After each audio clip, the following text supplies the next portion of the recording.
பாத்தீங்கன்னா கச்சத்தீவை மீட்போம் அப்படின்றத தொடர்ச்சியா சொல்லியிருந்தாங்க. ஆனா எதுவுமே நிறைவேற்ற இந்த அரசு என்ன மாதிரியான செயல்பாட்டுல இருக்கு? அதை பத்தி இப்ப பேச முடியாது. No comments. இந்த கடைகளை மூடிட்டா பிரச்சனை சால்வ் ஆயிருமா அப்படின்னா நம்ம 4000 கடையை மூடிடலாமே. கடைகளை மூடுறதுனால தீர்வான்னு கேட்டா அது தீர்வு ஆயிருமா? சரி எனக்கு தெரியல, நீங்க எதாவது சொல்லுங்க. எல்லா கடையும் மூடிட்டா தீர்வா? நீங்களே சொல்றீங்கல்ல, கள்ளச்சாராயம் உள்ள வந்துடும், கஞ்சா இன்னும் அதிகமாயிரும்.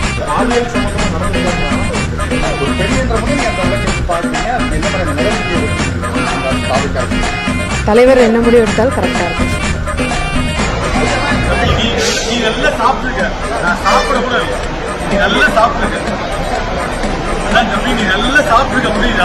நான் என்ன பண்ணனாக்கா முன்பதிவு செஞ்சாங்க பாத்தீங்களா, அவங்க பேருந்துல கூட இந்த கும்பலை குறைக்க வேண்டும் என்பதற்காக அவங்க கிட்ட பேசி இந்த மாதிரி நீங்க கொஞ்சம் வெயிட் பண்ணுங்க, இவங்களை முதல்ல அமைச்சிடலாம்னு சொல்லி அந்த பஸ்ல இவங்க ஏற்றி அமைச்சதுனால இந்த கூட்டம் எல்லாமே குறைஞ்சிருச்சு.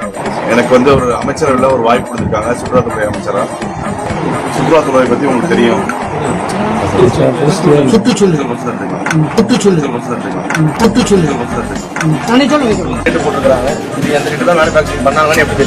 ஏதாச்சும் ஒரு டேட்டா இருக்கணும். அந்த டேட்டா யார் ஆக்சஸ் பண்ண எப்படி நீங்க பாக்குறீங்க?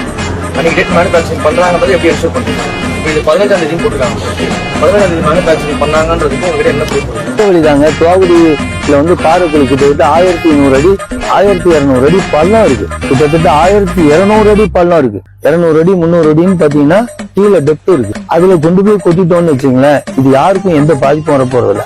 ஏன்னா பெண்களுக்கு முன்னுரிமை கொடுக்கப்படும், பாதுகாப்பு அளிக்கப்படும் சொல்லி வாக்குறுதி அளிச்சுதான் ஆட்சிக்கு வந்திருக்காங்க. தளபதி ஆட்சியில இதுமாதிரி நடக்காது.